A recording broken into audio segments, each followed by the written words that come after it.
Prelim, analysis बोल लीजिए, review, जो भी आपको बोलना है, उसमें कट ऑफ की बात जो मेन है हमें वो करनी है। लेकिन उसके पहले समझते हैं क्या स्थिति है, किस तरीके का पेपर है, और थोड़ी सी लंबी लंबी गोल मोल बातें करके तभी लोगों को उस पर ट्रस्ट आता है कि हाँ घुमा फिरा के इतना लंबा बताया, मतलब कुछ सही ही बोल रहा होगा।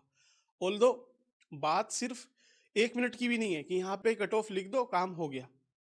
फिर भी क्योंकि सबको ये आदत है कि इधर उधर सब देखेंगे ही, किसी एक पे कोई ट्रस्ट करता भी नहीं है, और कैसे कर लेगा कोई।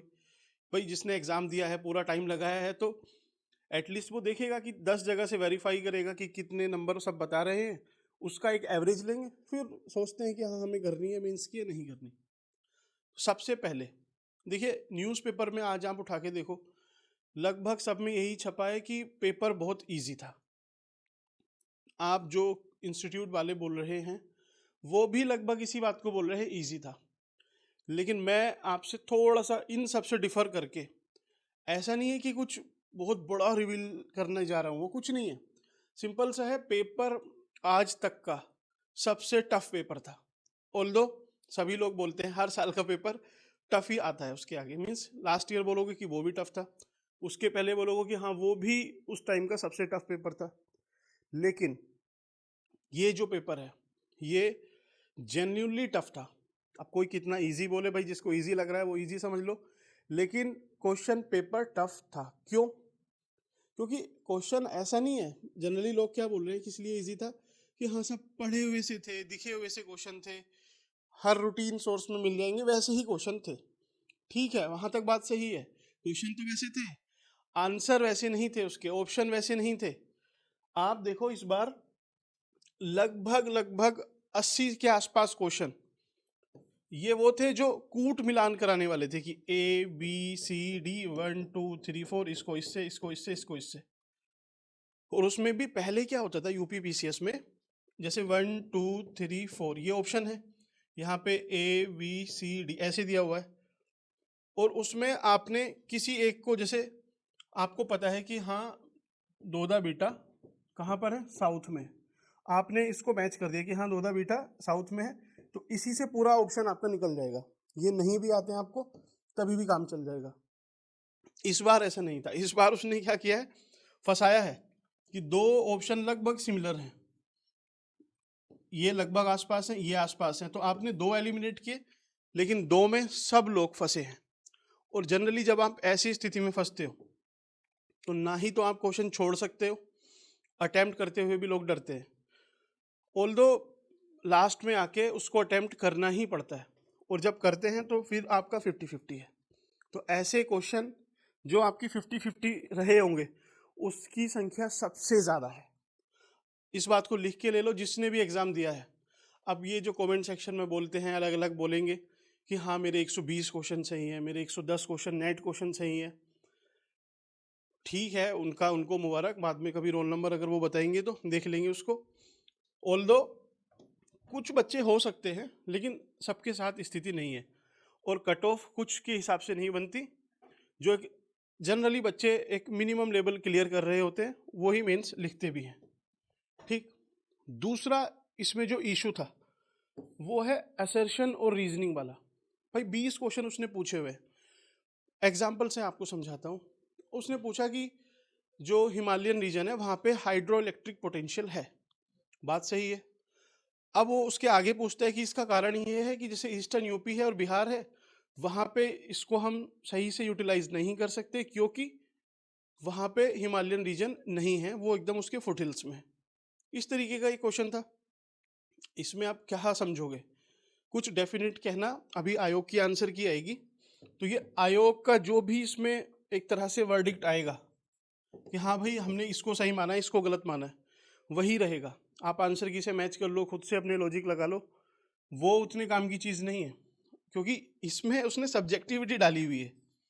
बाकी क्वेश्चन में क्या होता है कि उसने फैक्चुअल पूछा आपसे, फैक्चुअली वो इनकरेक्ट है, आपने एनसीईआरटी कोट की अलग अलग जगह से आप कोट करोगे तो उसको वो क्वेश्चन रिमूव करना पड़ेगा। लेकिन इसमें तो उसने सब्जेक्टिविटी डाली हुई है, तो जो वो बोलेगा वही सही होगा। तो अभी जिसके भी बन रहे हैं, जैसे बन रहे हैं, उसके बाद देखेंगे कैसे। और 20 क्वेश्चन लगभग ऐसे थे जो वही क्रोनोलॉजी समझिए, असेंडिंग में लगा दीजिए, डिसेंडिंग में लगा दीजिए, टाइम पीरियड से लगा दीजिए, आप डाउन दाएं बाएं सब इसी हिसाब से बोल रहे हैं कि ये भाजपा समर्थित पेपर था। क्यों? क्योंकि जो डायलॉग हमारे होम मिनिस्टर साहब बोलते हैं लगभग उसी के हिसाब से 20 क्वेश्चन थे। लेकिन इट्स जस्ट अ जोक, ऐसा कुछ नहीं है भाई, वो पहले भी उसने पूछा हुआ है इस तरीके से। लेकिन हाँ, ये पेपर को टफ तो बनाएंगे ना, 80 20 100 120 तो ये हुए। ऊपर से जो ऑप्शन थे, जैसे आप देखो जनरली लोग क्या याद करके जाते हैं, ज्ञानपीठ पुरस्कार किसको मिला, बस ये पिछले साल का याद कर लेंगे। अब उसने पूछा है कि इसकी शुरुआत 1965 में हुई थी, तो चलिए आपको ज्ञानपीठ तो पता है किसको मिला है, लेकिन आपको ये नहीं पता कि इसकी शुरुआत कब हुई थी। उसने दिया हुआ है एक सही है, दो सही है, दोनों सही है, कोई सही नहीं है। तो आपको भले ही ये पता हो, लेकिन आप इसमें से 50-50 पे आ गए हो, कन्फर्म आप इसको भी नहीं कह सकते हो। ठीक, पहले पूछता था कि चंद्रयान 3 कब लॉन्च हुआ, किस लॉन्च व्हीकल से, रॉकेट से, इन सबसे पूछता था ऐसे। और आपसे पूछ लेगा कि किस ईयर में हुआ, किस डेट को हुआ। इस बार चलिए उसने वो भी पूछा, लेकिन आगे पीछे के जो मिशन हैं वो भी पूछ लिए, जैसे आदित्य L1 एक ये क्वेश्चन उसी में था ऑप्शन में। इस तरीके से उसने 3-4 दिए ऑप्शन और पूछा कि इसकी डेट बताइए। आप जनरली कोई भी डेट लगा लेता है कि अच्छा चंद्रयान चंद्रयान मतलब 23 में ही हुआ था, एक साल पहले। तो इतना तो आइडिया कोई लगा सकता है, उसकी डेट का आइडिया कैसे लगाएगा? चलिए डेट का भी लगा लेगा, तो फिर आदित्य L1 की कैसे याद रखेगा? तो ये क्वेश्चन था जो सच में फंसाने वाले क्वेश्चन है। और आप देखो, जैसे वो सिंपल पूछ लेगा कि भारत ने एक ब्रह्मा करके एक मिशन लॉन्च किया था, ऑपरेशन ब्रह्मा, वो किस देश से संबंधित है। 4 ऑप्शन देगा, उसमें से आपको एक सेलेक्ट करना था। अब उसने 4 ऑप्शन तो दिए, उसमें से 1 and 2, 2 and 3, 1 2 3 none of these. तो इसको कैसे आप डील करोगे? ये एक्चुअल में चैलेंज था। पहले आपसे डेट पूछता था कि world biodiversity day, ozone day कब मनाया जाता है। अब उसने क्रोनोलॉजी में पूछ लिया है। क्रोनोलॉजी नहीं, उसको भी मैच द फॉलोइंग में पूछा है कि इसको मिलान कीजिए कि कौन सा किससे मैच होगा। एक दिन आपको नहीं आता तो वो आपको 50-50 पे ले जाता है, तो यहाँ से नंबर कम होते हैं। ठीक है, ऐसे ही पहले मिनिस्ट्री पूछ लेगा कोई कि ये स्कीम किस मिनिस्ट्री की है या फिर इसके क्या फीचर्स हैं। इस बार पूछा है जैसे स्वावलंबनी करके क्वेश्चन था। अब वो मिनिस्ट्री ऑफ स्किल, MSME, इन सब ministry, women and child development, तो वो कंफ्यूजिंग पेयर थे। एक तो आपको पता है कि कंफर्म है चलो कि मिनिस्ट्री ऑफ स्किल हो सकती है, लेकिन यार जब वीमेन के लिए है तो वीमेन एंड चाइल्ड डेवलपमेंट भी हो सकती है। और उसमें ऑप्शन भी दिए हुए हैं कि एक ही नहीं, 1 2 3 भी सही हो सकते हैं, 2 3 1। तो इस तरीके से मिला के बहुत बहुत क्या सारे ही क्वेश्चन लगभग ऐसे थे। मुझे जहां तक लगता है एक भी क्वेश्चन मैंने ऐसा नहीं देखा कि सिंपल एक क्वेश्चन है उसके 4 ऑप्शन है उसमें आपको टिक करना है। सारी चीजें आपस में घुमाई हुई थी। और इसके आगे वो बढ़ के क्या करते हैं कि which of the following is correct, which of the following is not correct. अब आपको करेक्टली मैच तो आपने सही चीज वो मैच की है कि ठीक है हाँ ये मुझे पता है पूरा सही है, लेकिन ऑप्शन क्वेश्चन में है कि नॉट करेक्टली मैच। तो इसको फिर कंफ्यूजन हुआ कि यार ठीक है ये तो होना ही चाहिए, जैसे हमबोल्ट की धारा है वो ठंडी है, उसने पूछा है इनमें से कौन सी ठंडी धाराएं नहीं है, नॉट अ कोल्ड करंट। वहां पे फिर दिमाग लगता है कि यार ये है या नहीं है। इस तरीके से बहुत सारे क्वेश्चन ये कंफ्यूजिंग थे। इसमें मैं बोल रहा हूँ पक्का कम से कम 5 से 6 क्वेश्चन जो आते होंगे आपको सही, इसमें आपने मिलान भी किया होगा लेकिन गलत टिक करके आए होंगे। आप फिर से अपनी आंसर की उठा के देखो जिस भी कोचिंग से आपने मैच किया है और अपने क्वेश्चन पेपर उठाओ। ये मिस्टेक 5 से 6 क्वेश्चन कम से कम वो रही है, सबकी सिली मिस्टेक, जेन्युइन मिस्टेक ये एग्जाम में रही है। ठीक, और एक चीज, अब ये सही है गलत नहीं है कि आयोग ने इतना टफ क्यों बनाया, इजी क्यों बनाया, वो उसकी मर्जी है, आपको उसके हिसाब से प्रिपेयर करना है। आप कोचिंग की टेस्ट सीरीज लगाओगे और फिर बोलोगे कि टेस्ट सीरीज के हिसाब से पेपर आना चाहिए, वो उसकी कोई गारंटी नहीं है। ठीक है, ग्रुप सी वाले ऑलमोस्ट जो लोग सिर्फ ग्रुप सी की ही प्रिपरेशन करते हैं वो तो एलिमिनेट लगभग ज़्यादातर बच्चे हो गए होंगे, क्योंकि इसका एक लेवल था यूपीएससी से थोड़ा सा कम। कम किस सेंस में कि यूपीएससी आपसे क्वेश्चन ही अननोन पूछ लेता है, ऐसे ऐसे पूछ लेता है कि आपको भी नहीं पता, मीन्स उन्हें भी पता नहीं कहाँ से ढूंढ के लेके आते हैं। जेनेटिक इंजीनियरिंग इवन सब बोलते हैं कि अंडर द सन पूछता है सब कुछ, वो बियॉन्ड द सन भी चला जाता है। जैसे लीजा पाथ फाइंडर, लीजा, ई लीजा, ये टेस्ट अलग ही चीज़ चल रही है उसकी, तो उसका एक अपना लेवल है। इसमें इन्होंने क्या किया है, ऑप्शन इन्होंने बहुत टफ बनाए, यूपीएससी से भी शायद ज़्यादा टफ हो। हाँ, क्वेश्चन इनके आपके थोड़े देखे हुए लग सकते हैं कि हाँ रूटीन बुक में, करंट अफेयर में, मैगजीन में मिल सकते हैं क्वेश्चन, ऑप्शन नहीं। तो आंसर आपका जो सिलेक्शन है वो तो एक्चुअल में आप जितना टिक करके आते हो सही उसी से होगा। अब मैं आपको एक क्वेश्चन बताता हूँ कि पेपर टफ क्यों लगता है। क्वेश्चन मैं आपसे अकबर के बारे में पूछता हूँ तो आपको लगेगा कि हाँ यार अकबर तो पढ़ा हुआ है, ठीक है, ये तो सही है। अब मैं इसकी आपसे डेट ऑफ बर्थ पूछ लेता हूँ, अकबर की डेट ऑफ बर्थ, तो पढ़ा हुआ तो है आपका, लेकिन डेट ऑफ बर्थ थोड़ी पड़ी हुई है, और उसमें भी मैं दिन के साथ पूछता हूँ कि ट्यूसडे को हुआ था, वेडनेसडे को हुआ था, आपका मंडे को हुआ था, ठीक है, और फोर्थ नन ऑफ दीज नहीं, चलिए इसमें रखते हैं, स्पेसिफिक रखते हैं, सैटरडे रख देते हैं। बताइए, तो क्वेश्चन सुना हुआ है लेकिन जो ऑप्शन बनाए हुए हैं वो बहुत टफ है। अब यही ऑप्शन आपको इजी भी करके दे सकता है कि सपोज आपसे अकबर नहीं, आपसे मैकडोनाल्ड की मैकडोनाल्ड कौन है, पता नहीं कौन है, इनकी डेट ऑफ बर्थ पूछ लेता है, ऑप्शन यही है। तो पता आपको क्वेश्चन सुना हुआ नहीं है, लेकिन ये जो ऑप्शन है, अब इसी तरीके से लगभग आपसे अकबर का पूछ लेता है कि डेट ऑफ बर्थ क्या है, तो ये भी नहीं पता है आपको, डेज नहीं पता थे, बर्थ भी नहीं पता है, लेकिन मैं आपको ऑप्शन दे देता हूँ कि बताइए 2024 है, फर्स्ट सेंचुरी बीसी है,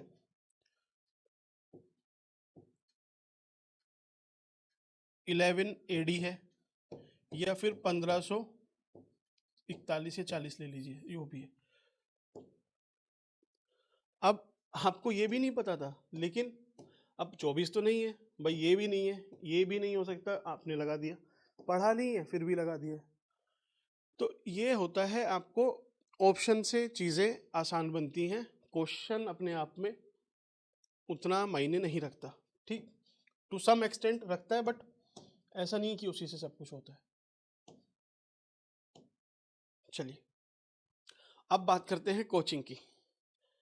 कोचिंग वाले, इवन इंक्लूडिंग अस, ऑल्दो हम यूपी पीसीएस की नहीं कराते बट हम पेपर तो देखते ही हैं, दिए भी हैं बहुत पेपर, तो एक जनरल आइडिया रहता है। उसमें क्या है, कोचिंग वाले बोलते हैं सबसे पहले कि मेरा पढ़ाया हुआ आया, ठीक है, अरे भाई पढ़ाया हुआ ऑप्शन ही तो आए हैं ना, ऑप्शन ही आए, अब एक ऑप्शन थोड़ी है उसमें, उसने चार चार ऑप्शन दिए हुए, पांच पांच हुए। अब एक क्वेश्चन है सपोज, उसमें वर्ल्ड बायोडाइवर्सिटी डे ये पूछा हुआ है, आपने किसी टेस्ट सीरीज में बताया हुआ था कि चलिए 22 अप्रैल होता है, मान लीजिए, ठीक, उसने 1 2 3 4 उसने वर्ल्ड बायोडाइवर्सिटी डे 22 मई है शायद, ठीक है, उसने सोयल डे भी पूछ लिया, उसने पानी वाला दिन भी पूछ लिया, उसने बाकी जो गिलास वगैरह है वो सब पूछ लिए, ये पूछा हुआ है, ये आपको इसमें मिलान करना है, ठीक, मैच करना है इंग्लिश में। अब आप बोलोगे देखो मैंने आपको वर्ल्ड बायोडाइवर्सिटी डे पढ़ाया था, वो यहाँ पे आया, तो ये क्वेश्चन मेरे नोट से है, इसमें अगर आपने गलती की है तो ये आपकी गलती है, यही रहता है, सबका टीचर होगा, ठीक है, क्योंकि घर पे बैठ के पेपर करना, वन सेकेंड सॉरी, घर पे बैठ के करना और एग्जाम हॉल में करना, दोनों एकदम जमीन आसमान का फर्क है उसमें, अभी बताऊंगा मैं क्यों है फर्क, ठीक। तो इस तरीके के जो लल्लू होते हैं इनको छोड़ो, नोट्स दे देंगे आपको 5,000 पेज के, और उस पेज में भी कोई एक्सप्लेनेशन वैसा नहीं, कॉन्सेप्ट हो, कुछ लॉजिक हो, सिंपल सारे डे उठा के रख दिए, एक साल में जितने दिन होते हैं, और उसकी जो जो थीम है, जो जो उसके आपके या बोल लीजिए हर साल जो सेलिब्रेट होता है वो कोई थीम रहती है उसकी, जैसे वर्ल्ड योगा डे या इंटरनेशनल योगा डे, तो उसकी थीम भी डाल देंगे, सब कुछ। फिर बोलेंगे देखो ये तो नोट्स में था, आपने याद क्यों नहीं किया।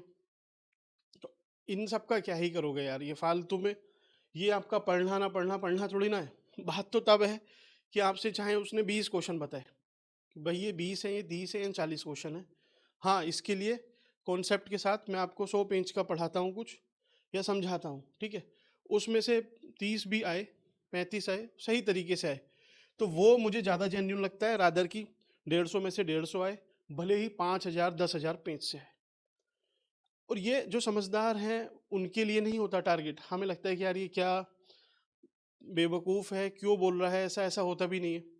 जो लोग थोड़ा सा ज़्यादा थोड़े सीनियर हो जाते हैं उनको तो समझ में आती है, लेकिन आप टारगेटेड ऑडियंस होते ही नहीं हो।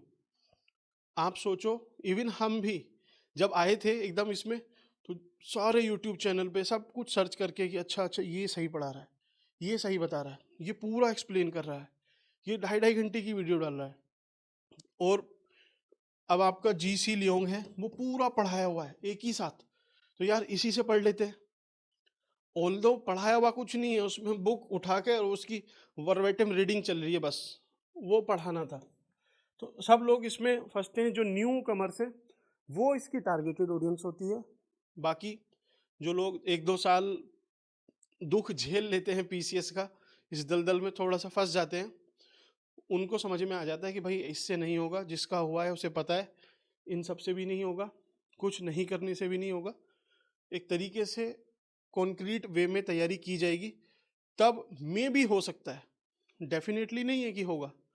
बहुत से बच्चे रहते हैं यार, अब सेम डे आपको कोई प्रॉब्लम हुई, ठीक है, सबकी अपनी अपनी रहती है, आप जा ही रहे हो, आपका मूड ही खराब हो गया, अब या फिर कोई टेंशन है, कोई ऐसी न्यूज़ आपको सुनने के लिए मिली, तो आपने चाहे पूरे साल कितनी प्रिपरेशन की है, उस 2 घंटे में आपके अगर 10-15 मिनट भी ध्यान उस चीज़ पे गया तो पेपर खराब है पूरा। तो ये एक्चुअल में जो रियल प्रॉब्लम है वो है। दूसरा, ये पेपर देखिए यूपीएससी से थोड़ा सा कम लेवल का था, मैं कम लेवल का उसको नहीं मानूंगा। क्यों? क्योंकि यूपीएससी मैंने दिया है, मुझे पता है, लेकिन उसमें क्या है ना, आपको टाइम 2 घंटे मिलता है, क्वेश्चन भी 100 मिलते हैं। इसमें आपको क्वेश्चन उसने 150 दिए हुए हैं, और लगभग ऑप्शन इतने सारे हैं कि आपको सारे ऑप्शन पढ़ के ही सोल्व करना है, बिना पढ़े सोल्व नहीं होगा। तो वो चैलेंज है। ये जो क्वेश्चन थे 2 घंटे में आप मुश्किल से मुश्किल 110 से 120 के बीच में क्वेश्चन सही तरीके से अपने होश के साथ, कॉन्शियसनेस के साथ कर सकते थे। बाकी 30 क्वेश्चन सबने फिर चलते चलते जो भी आया वो लगाया होगा, इसी तरीके से सबने डील किया होगा। अब ये जो कोचिंग वाले बोलते हैं कि हाँ इजी है, ये है, वो है, जो भी आप जिससे भी आपने कोचिंग ली है, आप उसको पेपर पकड़ा दो कि ये लो पेपर, अभी लो, आपने अगर आंसर की नहीं बनाई है तो, और ये मेरा फ़ोन लो या लैपटॉप लो, जो भी आपको चाहिए वो लो। आप 2 घंटे स्टॉप वॉच लगाओ, और 2 घंटे में आप इसके पास आंसर टिक कर दो। गोले भी नहीं भरने चलो आपको, वो जो 10 मिनट 5 मिनट इसमें जाते हैं वो भी नहीं भरने, आप इसके पास आंसर लगा दो। ठीक, मैं बोल रहा हूँ 150 में से वो 140 क्वेश्चन तक भी नहीं पहुंच पाएंगे, गारंटी लेता हूँ इस चीज़ की। कोई पहुंच पाए तो बता देना। इस टाइप के पेपर में भाई आपको सब कुछ चेक करना है उसमें, ऐसे थोड़ी ना है कि बस आया या फिर आपने फोटो खींच के भी डाल दिया एआई पे तो आंसर वो बता देगा। एआई भी मिस्टेक करता है ऐसे, तो उससे भी होंगी मिस्टेक, आप देखना चाहें ट्राई करके। तो इन सब की ये फालतू बातों में एसी चैम्बर्स में बैठ के और जो टूटी हुई बेंच है उसकी कहानी बताना बहुत आसान है। जो टूटी हुई बेंच स्कूल वहाँ पे बैठ के जो पेपर लिखते हैं उस 2 घंटे में, वो वो चैलेंजिंग है, चाहे कोई कितना ही बोलता रहे। अब कट ऑफ की बात आते हैं, जो कि सबसे ज़्यादा इंटरेस्टिंग चीज़ है, वो है, देखिए कोचिंग का क्या रहता है, कॉन्फ्लिक्ट ऑफ इंटरेस्ट रहते हैं। कैसे? आपसे वो ज़्यादा बताएंगे कि पेपर इजी था, तो इजी बता के क्या होगा, आप कट ऑफ बताओगे 100 के आसपास है। अब ज़्यादातर बच्चे सोचेंगे यार हमें तो बहुत टफ लगा, ये मास्टर कैसे इजी बता रहा है। तो वो बोलेंगे देखो मेरे नोट से सब कुछ आया, इसलिए पेपर इजी था, इसलिए इतनी कट ऑफ जाएगी। तो आप क्या सोचोगे, यार सब कुछ पढ़ के देख लिया, मेरे तो 80-82 से ऊपर नहीं बन रहे, ये 100 बोल रहे हैं। तो एक काम करते हैं, इनके नोट्स ही उठा लेते हैं जब इतने आते हैं तो उसमें से, और साल भर उसको रटेंगे, फिर पेपर दे के आएंगे। तो ये अपना एक माल बेचने का जो फियर थ्योरी होती है, आपने सुना होगा पोलराइजेशन जब करते हैं ना, इवन इथिक्स के पेपर में एक टॉपिक है एटीट्यूड, और उसी में पूछता है एटीट्यूडनल चेंज। तो वो कैसे होता है, उसमें एक वर्ड आता है रिस्पॉन्स पोलराइजेशन। मीन्स वो आप एक सेक्शन आपको किसी एक चीज के लिए डराएगा कि अगर आपने ये किया तो वो लोग सत्ता में आ जाएंगे और फिर देख लेना ये चीजें होंगी। तो आदमी डर के ना उधर वोट करता है।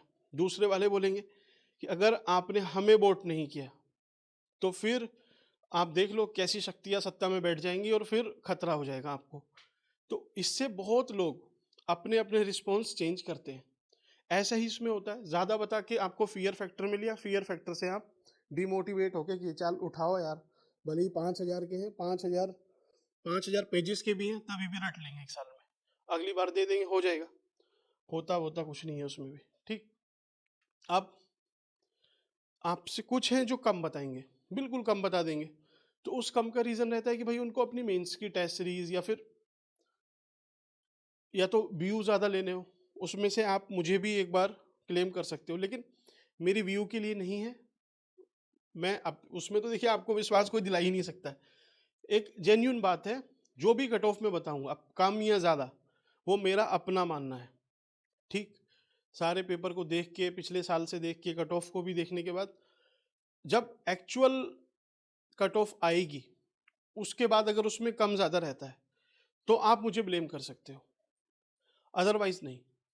इसके पहले मैंने अभी 3 कट ऑफ बस प्रेडिक्ट किए हैं। एक यूके पीसीएस की, यूके पीसीएस 2024 की, जो लोग देखते हैं मुझे वो जानते होंगे। उस टाइम पे मैंने 88 बोला था और 87 पॉइंट समथिंग गई। ठीक, इस बार जो 2025 वाला था उसमें मैंने बोला था कि 90 प्लस 1 रह सकती है, प्लस माइनस 1 वो सब बोलते हैं। कुछ क्वेश्चन इसमें मीन्स 4-5 क्वेश्चन डिलीट हुए सब कुछ होने के बाद, लेकिन ये पहले ही प्रेडिक्ट किया था, उसके बाद वीडियो भी नहीं बनाई थी। तो लगभग 92 पॉइंट समथिंग थी। ठीक, तो आप एरर ऑफ मार्जिन ले सकते हो। देखो 100% तो एक्यूरेट कोई भी नहीं बता सकता, जो बोल रहा है मतलब झूठ बोल रहा है। लेकिन हाँ, मैं आपसे बोलता हूँ कि जो भी कट ऑफ आएगी उसकी जिम्मेदारी अपनी, लेकिन हाँ सच के बहुत आसपास रहेगी, इसकी भी गारंटी है। आप देख लेना, वीडियो सब पब्लिकली है। चलिए, तो ये हुआ आपका। अब आते हैं एक्चुअल कट ऑफ पे। तो कट ऑफ एक लाइन में मैं आपसे बोलता हूँ 80 क्वेश्चन, क्वेश्चन की बात है, नेट 80 क्वेश्चन से 100 क्वेश्चन के बीच में रहेगी। अब इस कट ऑफ को कोई काट के दिखाना, 100% सही है तो भाई इतनी ही रहेगी, लगभग 80 से 100 के बीच में। ठीक है, इससे ऊपर भी नहीं जाएगी, इससे कम के भी चांस कम है, हो सकता है इससे कम चली जाए, लेकिन कम के चांस भी कम है। जेन्यून बात, अब एक थ्योरी और शुरू होगी, लोग क्लिपिंग शेयर करेंगे कि इस बार लगभग 35% अभ्यर्थियों ने दिया पेपर, या फिर 65% ने छोड़ा। हर साल का लगभग यही है, 40 से 45%, 35% ये रेशियो रहता है। जो निकालने वाले होते हैं पेपर, वो एक्चुअल में एग्जाम दिया होता है उन्होंने, वो निकाल लेते हैं। ठीक है, तो इन सबसे जो 65% छोड़ते हैं उससे कट ऑफ आपकी डिसाइड नहीं होगी। डिसाइड किससे होगी कि देखिए इस तरीके का पेपर था कि 2 घंटे में आप फोन लेके बैठोगे तब सोल्व नहीं होगा। तो जो चीटिंग वाले एलिमेंट्स हैं वो कम हो जाएंगे अगर होती है तो। वैसे आयोग का कुछ नहीं पता, फिर भी लेके चलते हैं कि 1% ही पॉसिबिलिटी हो चाहे, लेकिन वो भी इस तरीके के पेपर से खत्म हो जाती है। फॉर एग्जाम्पल यूपीएससी, यूपीएससी में आपने कहाँ सुना है कि कभी पेपर आउट हुआ, नकल हुई, कुछ नहीं। क्यों, कर दो आउट, लो जो भी जिसको भी देना है अपने टीचर को दे दो, कर देगा 2 घंटे में सोल्व। नहीं होगा उससे, जब होगा ही नहीं सोल्व तो फिर काहे की चीटिंग कराएगा। ठीक है, चीटिंग तो तब होती है जब आपसे भाई आपको बता दिया जाए कि ये पूरे आंसर की है, फिर ABCD करके आपसे बोल दिया जाए, उससे आंसर बन नहीं रहे, आपको कहाँ से बताएगा। एक है सी सेट का फैक्टर जो रहता है, जो लास्ट ईयर सी सेट थोड़ा सा टफ साइड मीन्स टफ ही था, इस बार मॉडरेट है। मॉडरेट कैसे, इजी भी नहीं बोलेंगे इसको, क्योंकि देखिए जिसका मैथ्स सही है तो मैथ्स के उसमें ठीक ठाक क्वेश्चन थे, आपका आराम से बना होगा। लेकिन इसके अपोजिट जिसका मैथ्स वीक है, 50 क्वेश्चन के बाद से मैथ्स स्टार्ट हो गया था, और जिसका मैथ्स वीक है फिर वो इसमें अच्छे से फंसा होगा, क्योंकि रीजनिंग वगैरह इस बार बहुत कम पूछी है, वो भी पॉइंटिंग टुवर्ड अ इमेज, ये मेरी माँ के बेटे का बेटा है और मेरा इकलौता भाई है, इस तरीके से पूछी हुई थी। तो उसमें अगर आपने सोल्व कर लिया होगा ब्लड रिलेशन, लेकिन उसके 2-3 क्वेश्चन थे वो सब ऐसे। तो एक्चुअल में जो आपको डिसाइडिंग फैक्टर है, तो असर्शन एंड रीजनिंग वाले जो क्वेश्चन हैं वो है, क्योंकि उसमें बहुत सब्जेक्टिविटी रहेगी, वो पता नहीं किसको सही मानेंगे किसको नहीं। हम बाबर का एक क्वेश्चन था तुजुक वाला, तुजुक बाबरी और दूसरा असर्शन, अब दोनों अपने आप में सही हो सकते हैं, उसका लॉजिक एक्सप्लेन कर रहा है नहीं कर रहा है उसका मैटर अलग है। तो आप जब फाइनल आपकी जो यूपीएससी की ऑफिशियल यूपीपीसीएस की ऑफिशियल आंसर की आएगी, उसमें मैच करना, मैच करके जो भी आपका स्कोर आएगा उसके बेस पे मैं बता रहा हूँ। देखिए, पहली चीज़, मैं कोई यूपी पीसीएस की टेस्ट सीरीज नहीं लॉन्च कर रहा हूँ, ठीक है, कुछ नहीं कर रहा हूँ, तो मेरा कॉन्फ्लिक्ट ऑफ इंटरेस्ट इसमें ज़ीरो है। आपको यूपी का जो पेपर 5th 6th है मेंस का करना है, तो वो मैं चाहे फ्री में करा दूंगा, उसकी भी कोई प्रॉब्लम नहीं है, लेकिन ये एक न्यूट्रल रहने की मैं कोशिश कर रहा हूँ, अगर मेरा इंटरेस्ट इसमें हो तभी भी। कट ऑफ आपकी कितनी, अब कमेंट सेक्शन में ना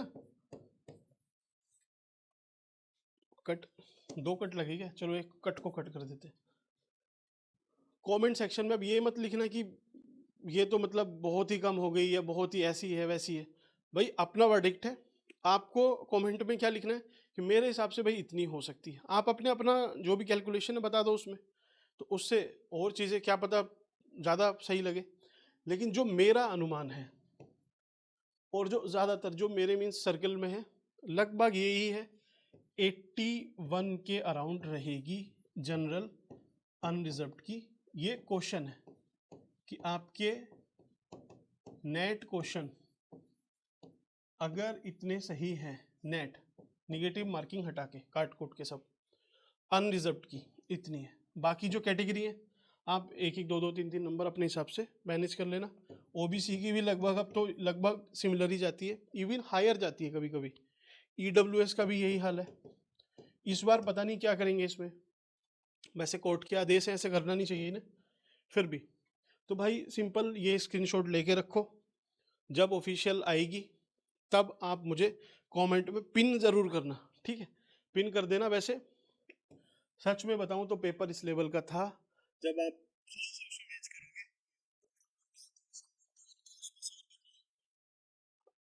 आगे बढ़ो, मेंस की करो तैयारी, सिलेक्शन बहुत हाई चांस है कि आराम से आपका निकल जाएगा। क्यों? बहुत टफ पेपर था, अगेन आई रिपीट। बाकी ये मेरी तरफ से है, आपको जैसा भी सही लगे खराब लगे जो भी लगे आप कमेंट कर देना, जो भी भड़ास निकालनी है वो भी निकाल सकते हैं, कुछ कोचिंग वाले हैं शायद वो भी इसमें कूदेंगे, बाकी जो जैसा भी आपको लगे आप मेंशन करना। मेरी साइड से बस इतना ही, थैंक यू, मिलते हैं किसी और वीडियो में।